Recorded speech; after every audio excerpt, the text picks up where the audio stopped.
யார்ரா அந்த பையன் அப்படின்னு கேட்குற மாதிரி தாங்க இருந்துச்சு. வெறும் 14 வயசு தான் ஆச்சு. அந்த பையன் உள்ளே வரும்போது அவ்வளோ ஒரு ஆர்வமாகவும், ஆச்சரியமாகவும் இருந்தது. என்ன பண்ண போறான் இந்த பையன்? எப்படி வந்து இவ்வளோ ஆயிரக்கணக்கான பேர் முன்னாடி வந்து எப்படி வந்து தன்னோட முதல் பால ஃபேஸ் பண்ண போறான்? 2வது பவுலர்ஸ் வந்து வேகமா பவுல் பண்ணா கண்டிப்பா அடிபடுமே அப்படிங்கிற மாதிரியான ஒரு எண்ணம் தான் இருந்துச்சு.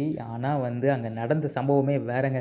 தான் ஃபேஸ் பண்ண முதல் ஐபிஎல் பால ஸ்டேடியத்துக்கு வெளியில தூக்கி அடிச்சு எல்லாரையுமே பிரமிக்க வச்சுட்டான். அங்க இருக்கிற க்ரவுடு எல்லாருமே வந்து ஸ்டண்ட் ஆயிட்டாங்க.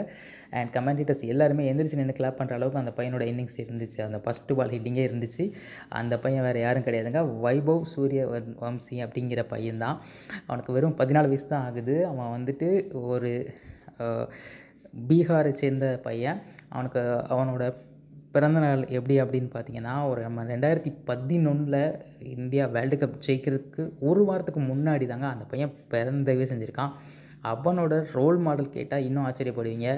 அதாவது தான் பிறந்தது 2011 கிட்டத்தட்ட தான் பிறக்கிறதுக்கு 4 வருஷத்துக்கு முன்னாடியே இன்டர்நேஷ்னல் மேட்ச்லேருந்து ரிட்டயர் ஆன பிரைன் லாரா தான் அவனோட ஐடலா இருந்திருக்காங்க. அந்த பையன் வந்துட்டு கிட்டத்தட்ட 2012ல் சூப்பரா கிரிக்கெட் ஆடுனதன் காரணமா ரஞ்சி டிராஃபில வந்து செலக்ட் ஆனான். அதுக்கப்புறமா 2013ல் வந்து என்ன பண்ணியிருக்காங்கன்னா, ராஜஸ்தான் ராயல்ஸ் வந்து அவன பேஸ் பிரைஸ் 30 லேக்ஸ் அப்படிங்கிறதுலேருந்து 1.110 crore வரைக்குமே வந்துட்டு அந்த பையனுக்கு வந்து குடுத்து எடுத்திருக்காங்க. ஸோ எடுத்ததுக்கப்புறம் என்ன நடக்கும்? ஒரு 13 வயசு பையனுக்கெல்லாம் வாய்ப்பு கிடைக்காது அப்படிங்கிற மாதிரி தாங்க நெனச்சிட்டு இருந்தோம். ஆனா வந்து பார்த்தீங்கன்னா, அன்ஃபார்ச்சுனேட்டா ராஜஸ்தான் ராயல்ஸ்ல கேப்டன் சஞ்சு சாம்சனுக்கு இன்ஜுரி அப்படிங்கிறதுனால, இந்த பையனுக்கு ஓப்பனரா ஆகுறதுக்கு ஒரு வாய்ப்பு கிடைச்சதுங்க.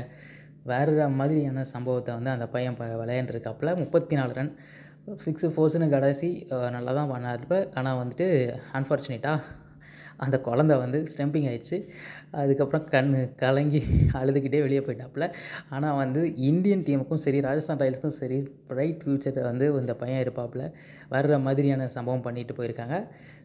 Thank you for watching and all the very best for Vaibhav Suryavanshi.